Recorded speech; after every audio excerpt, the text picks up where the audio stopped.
production settles and we begin to try to see how this thing can begin to work, I certainly have begun to look much more at the experimental work on cooperation in economics and some of the game theory and anthropology and evolutionary biology.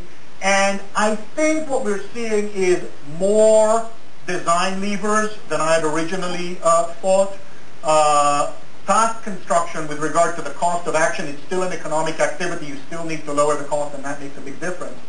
Needs to be also built in with self-selection, communication, none of which is surprising. Humanization. It turns out in the game theory, when people understand themselves to be engaged in a human action with others, the same exact person with the same exact payoff structure in terms of material payoff behaves differently. Trust construction, norm creation, transparency, what are people doing, who's doing it, why are they doing it, what are the consequences. Monitoring, peer review, and discipline. This is not about everyone is angels. This is about everyone is quite different from the standard. There's just one way of looking at people. They're all selfish, rational actors. We're not. We're much more diverse, but it doesn't mean there aren't some nasty people around. And so you need to build a system for this, as well as, and this is very important for purposes of sustainability, fairness. And fairness is not one correct outcome. It differs among different cultures, although market-integrated cultures tend to have a fairly narrow set of what counts as fair, also needs to be integrated and transparent.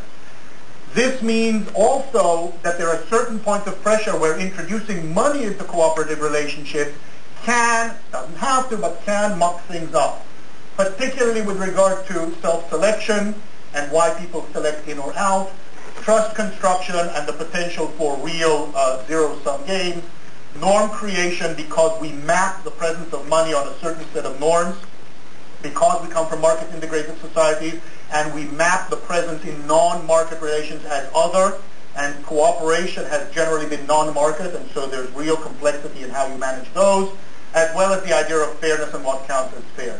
So there are discrete places in the overall architecture of cooperation where the introduction of money makes it harder to sustain. Not impossible. We know that there are many people in the open source and free software development communities that make money off collaborating with people who don't. It's not impossible.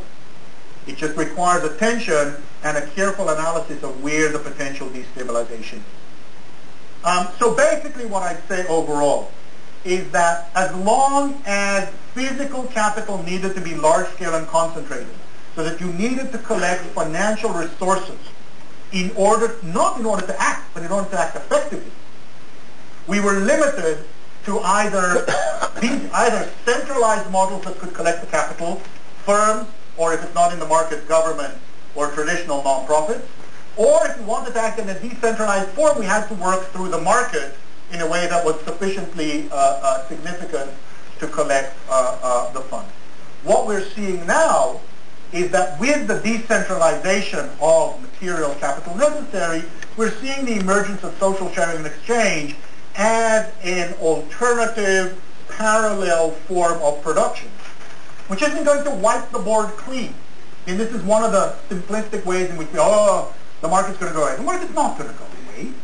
But you also can't take a large, steady flow of production, add it into a production system, and assume that it's just a blip, as opposed to something that everybody needs to adapt to, both as a new source of competition and challenge, and as a new form of, and locus of action and opportunity. And so the new competition, we all know well, it's filled all of the papers a lot.